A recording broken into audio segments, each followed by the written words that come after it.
కిరాణంగుడు నాకు లెక్కలు సరిగ్గానే ఇవ్వరా. రే చెప్పు నాన్న. ఈ కిరాణం సరుకులు లెక్కలు చెప్తాను, ఎంత అవుతుందో నాకు చెప్పరా.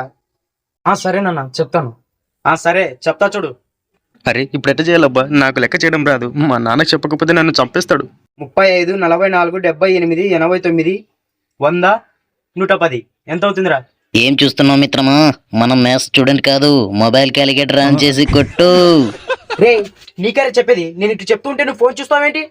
చెప్తాను నాన్న. నాన్న 35, 44, మొత్తం వచ్చేసి 456 రూపాయలు అవుతుంది నాన్న.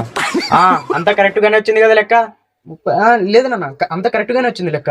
సరే చదువుకున్నావు కదరా, ఇంత లేట్ చేస్తావా? తొందరగా చెప్పాలి. నువ్వు ఏం చదువుతున్నావో ఏంటో. అమ్మా కొద్దిగా లేట్ ఏంటో చచ్చిపోయావని ఈ ఫోన్ కాపాడింది నాకు ఈరోజు. Thank you beta.